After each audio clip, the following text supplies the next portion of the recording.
In the headlines, Governor Tambuwal declares curfew in Sokoto over protest for the release of Deborah Samuel's killers. Ganduje's chief of staff joins NNPP as Shekarau Sean's move to resolve Kano APC crisis. National Security Advisor INEC expressed worry over insecurity. Away from Nigeria, Ukraine praises liberation in the Battle of Kharkiv. Hello and welcome to Trust News Update. I am Ayuba Ilya. Thank you for joining.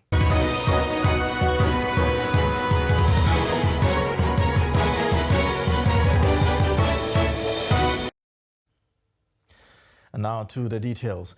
Governor Aminu Tambuwal of Sokoto State has declared a 24-hour curfew within the metropolis in a bid to prevent further spread of civil unrest trailing the death of Ms. Deborah Samuel. The Office of the Special Advisor, Media and Publicity to the Governor announced this in a statement on Saturday. According to the government, the curfew has become necessary as the only option left to prevent a breakdown of law and order in the state.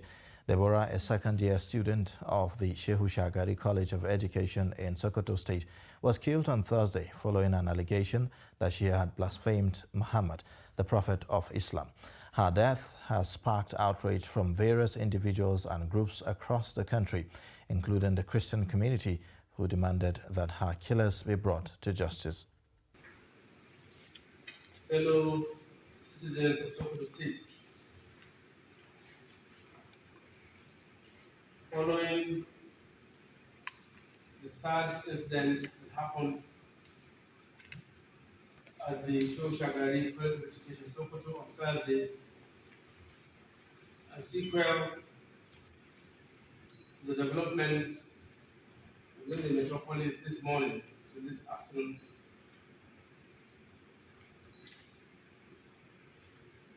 by the powers of Section 176(2) of the Constitution of the Federal Republic of Nigeria and Section 1 and 4 of the Public Order Act, and also Section 15 of Sokoto State Peace Preservation Law, I hereby declare curfew within the metropolis of Sokoto Township for the next 24 hours. I appeal to the good people of Sokoto State to kindly continue to observe law and order and calm down the restiveness that is currently pervading in the metropolis, and that everyone should please, in the interest of peace, go back home and observe these measures with the view of establishment of peace, law and order in the state. It is not in the interest of anyone for us to have a breakdown of law and order, and I therefore appeal for restraint and for people to observe and respect the rule of law. Thank you very much. Now, earlier, there was tension in some parts of Sokoto State on Saturday as some residents took to the streets to protest the arrest of suspects involved in the killing of Deborah Samuel, a female student, over alleged blasphemy. The protesters wielded placards with inscriptions such as "Release our Muslim brothers," "Muslims are not terrorists," among others. Ahead of the protest, security personnel were stationed at strategic places, including the Sultan of Sokoto Palace.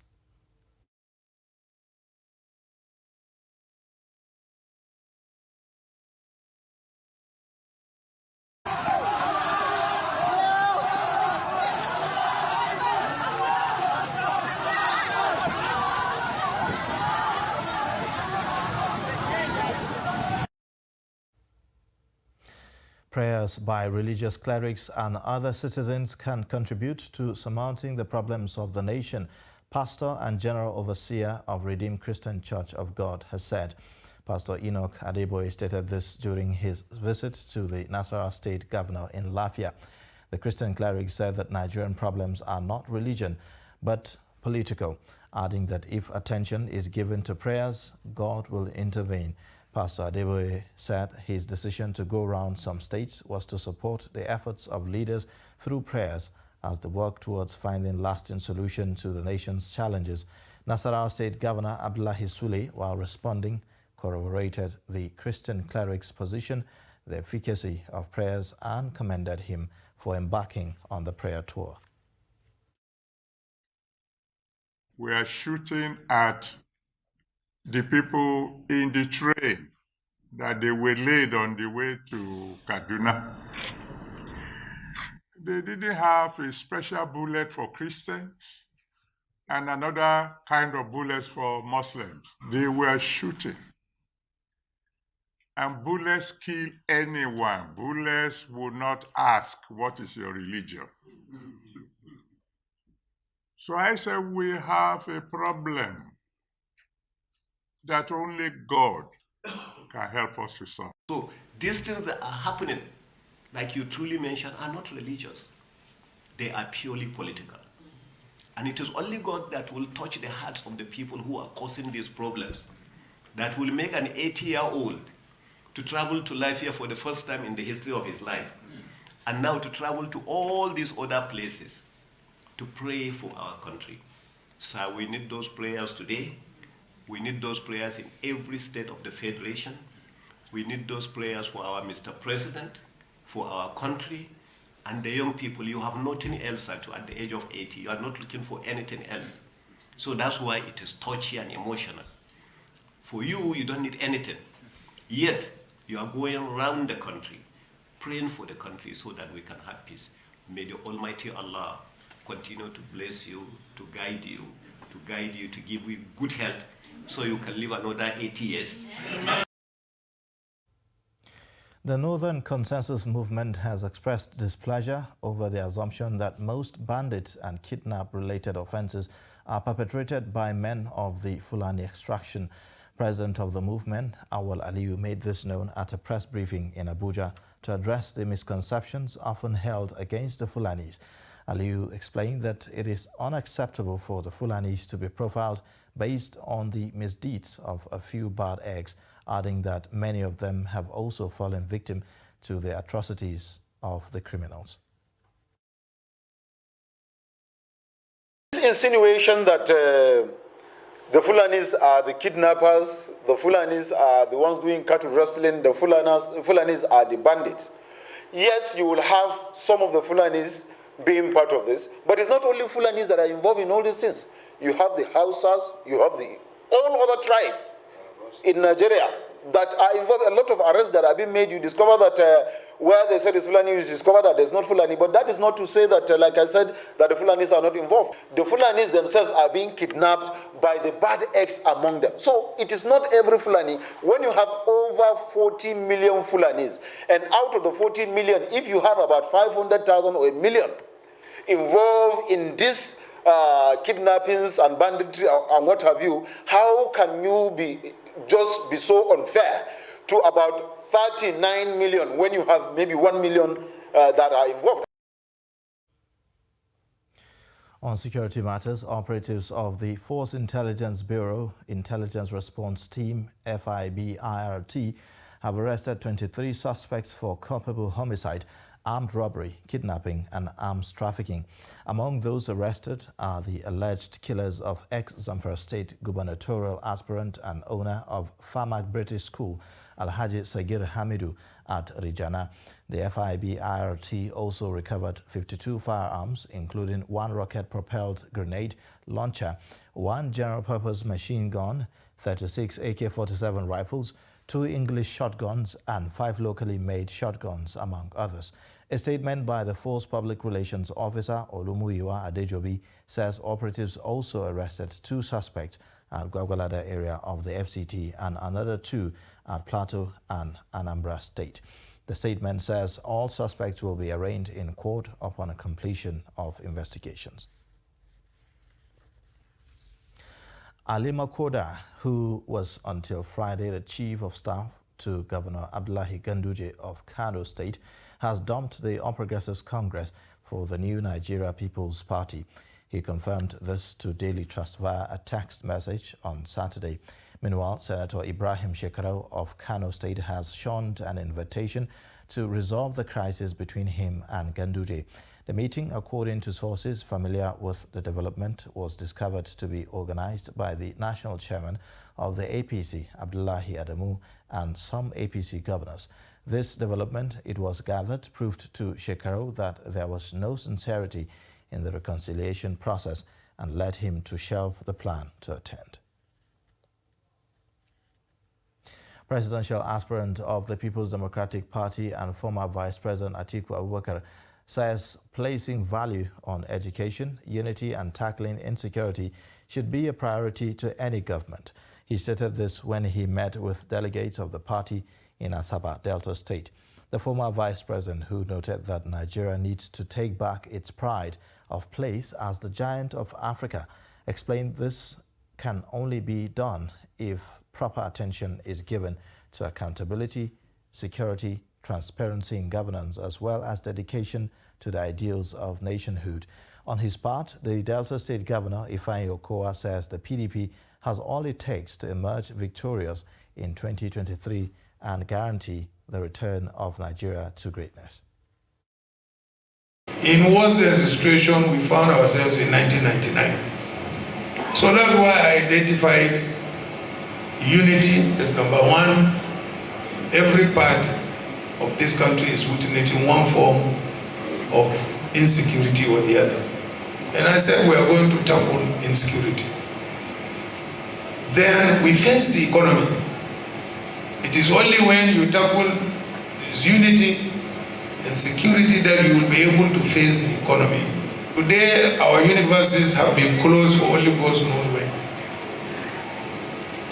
This is simply because we have a federal government that is insensitive to the education of our young men and women who are the future of this country. As we approach the elections, we knew the state of this nation. And when the PDP took over the governance, we knew what that first team of the PDP, we knew what it took them to put Nigeria back on track. And we are aware of the success stories. We talked about unity, which is still very key and even more important as of today's politics. You talked about the economy. We knew what it was and where it took us to. We knew the debt situation then. Now it's even worse. It's only men with a lot of experience that can truly deal with that. In a similar vein, the national leader of the All Progressives Congress, Asiwaju Bola Tinubu, says he remains the best of all the aspirants for the nation's presidency. Tinubu said this when he met with delegates in Niger State ahead of the party's presidential primaries. Tinubu said unlike the other aspirants, he has produced many other leaders who are doing well on their own. He said he will replicate the development stride witnessed in Lagos if he becomes the nation's #1 man. That is the only person you should follow. Is the person who knows the road, your destination, prosperity, happiness, and good health. Follow me. I always say you. They don't have my brain. They're tired. They're abused me. Every day, there's nowhere I go back. I do kawa. There's nowhere.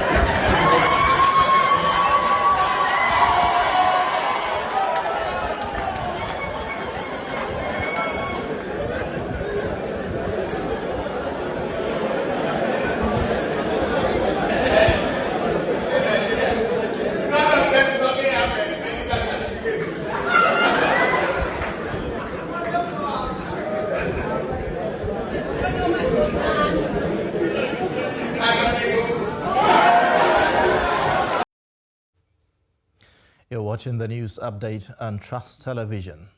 Coming up next. Road users decry accidents due to dilapidation. This and more shortly.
Welcome back. You're watching the news update on Trust Television. A reminder of our top stories again.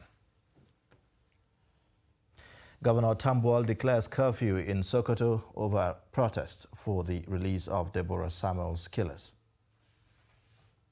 Ganduje's chief of staff joins NNPP as Shekarau shuns move to resolve Kano APC crisis. Now, moving on, the National Security Advisor, Major General Babagana Mungunu, retired, has expressed worry over what he termed growing uncertainty over party primaries ahead of the 2023 general elections. The NSA noted that the development has already culminated in intense power play capable of heightening unnecessary political tension across the country. Mungunu, who spoke at the quarterly meeting of the Interagency Consultative Committee on Election Security at the INEC headquarters in Abuja, said heads of security agencies have been mandated to monitor and profile political actors who are bent on subverting the electoral process. The National Security Advisor was represented by Sanusi Galadima.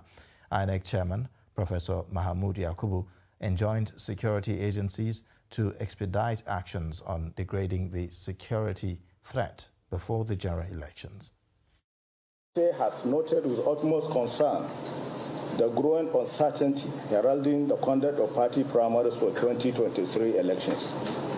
This is in addition to the unabated spate of violence that threaten the upcoming up-cycle gubernatorial elections in Ekiti and Osun states.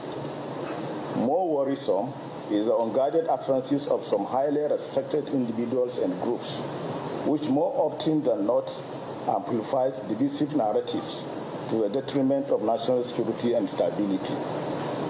Accordingly, head of security and law enforcement agencies have been tasked to step up close monitoring and profiling of political actors, no matter how highly placed, who exhibit tendencies that subvert the electoral process, even as talks and other sponsors will equally be trailed for possible arrest and prosecution. The general security situation in the country and its impact on the electoral process is a source of concern to the Commission. However, we are confident that with 9 months to the 2023 general election, there is enough time to respond to the security challenges and secure the nation for elections to take place nationwide. The timetable for the election has been released. Let us not wait until a few weeks to the election before we realize that time is not on our side and begin to seek for extension of timelines.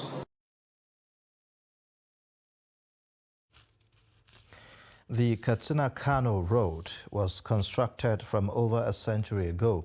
Since then, it has never been rehabilitated in spite of its dilapidated nature. Motorists plying the road had their hopes raised upon commencement of the rehabilitation and dualization of the about 200-kilometer road sometime in 2014. The contract, which was awarded with work starting from the Kano end of the road, is being supervised by the Federal Ministry of Works and Housing. Abdullahi Ahmadi takes a look at the current state of the road project and now reports. The Katsina to Kano Road is one of the major federal roads linking Katsina with the rest of the country. This makes it an important contributor to the socio-economic development of not just the two states, but northern Nigeria as a whole. Beyond Nigeria, this road is one of the major routes to other African countries such as Niger, Algeria, Libya, Mali, and Mauritania, among others. From Tsanyawa in Kano State to Katsina, the proposed terminal point of the road, the construction firm has done little or nothing so far to complete the project. The road is very bad. See, I have a flat tire due to potholes. It is really pathetic. We will be happy if this road is completed, but unfortunately it has been abandoned. The construction firm is alleged to have abandoned the road for months now, as work has totally come to a standstill with staff out of sight at both ends of the road. Accidents along this road are daily occurrences, as several lives and property worth hundreds of millions of naira are lost to crashes. I don't know why the road project was abandoned. Some people say the construction firm had a disagreement with the government over compensation. Whatever it is, we are appealing to the federal government to come to our aid and complete the project before the expiration of the tenure of President Muhammadu Buhari in 2023. Road users are questioning the capacity of the contractor to deliver on the job following what they term sudden disappearance of workers, a situation they said has compounded their woes on the road. But yet the road is not complete. There are some places which they start working and they even carry even their equipment. We don't know where they are located again. During its public outcry on the state of the road recently, the Katsina Elders Forum threatened to report the matter to President Muhammadu Buhari if nothing is done by the construction company. We are awaiting the minister's response because I'm sure he must have received our message. If we are giving him time, if by, say, next month we don't hear anything from him, then we'll go back to Mr. President and report him, because he's supposed to finish this job. The money is there. I don't know why Katsina Kano Road, Mr. President's state, and the minister is joking with the construction.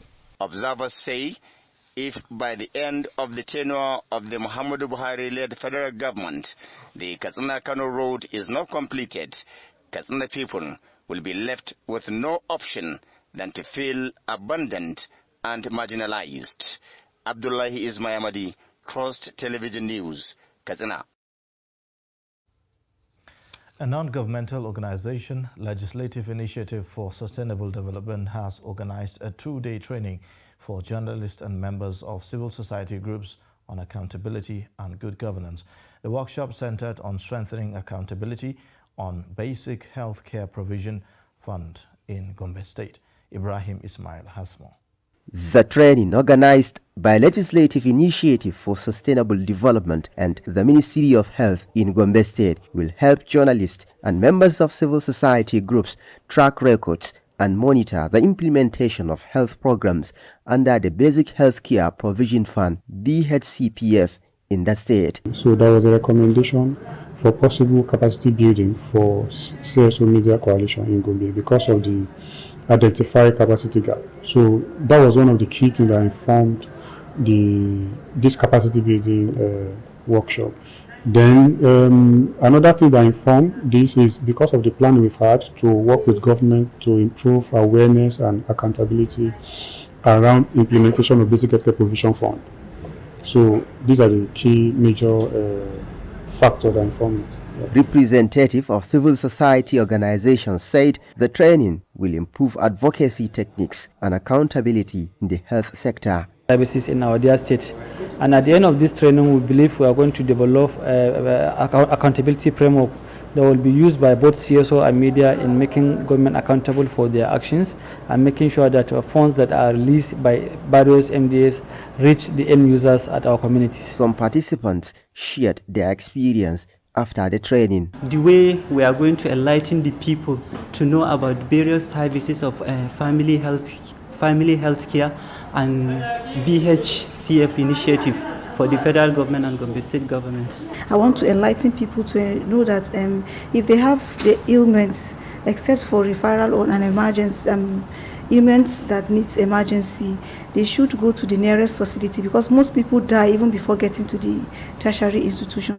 Not only take home with so much challenges for me as a reporter, at least to help the community, the society have access to basic health service. Stakeholders urged the participants, who comprise journalists and members of civil society organizations, to put the acquired knowledge into practice to facilitate effective advocacy towards optimization of service delivery in the health sector in Gombe State. From Gombe, Ibrahim Ismail reporting for Trust TV. And away from Nigeria, Russian troops are withdrawing from Ukraine's second largest city of Kharkiv after weeks of heavy bombardment in another battlefield setback for Moscow. Ukraine's military said on Saturday the Russians were pulling back from the major northeastern city and focusing on guarding supply routes. Western officials also said Ukraine had driven Russian forces back from around Kharkiv, which was a key target for Moscow's troops. Now, His Highness Sheikh Mohammed bin Zayed Al Nahyan will be the next president of the UAE, the Federal Supreme Council announced on Saturday. The 61-year-old leader will be the country's third president, succeeding his brother Sheikh Khalifa bin Zayed Al Nahyan, who passed away on May 13 at the age of 73. According to the statement, the Federal Supreme Council convened at Al-Mushrif Palace in Abu Dhabi and unanimously elected Sheikh Mohammed bin Zayed as the UAE president. The new president is set to hold office for a 5-year term before being eligible for re-election. The meeting was chaired by His Highness Sheikh Mohammed bin Rashid Al Maktoum, Vice President and Prime Minister of UAE and ruler of Dubai, and attended by the UAE rulers. And with that, we wrap up the news update, but you can watch more by subscribing to our YouTube channel and also following us across all social media platforms. I am Ayuba Ilya. Thank you for watching.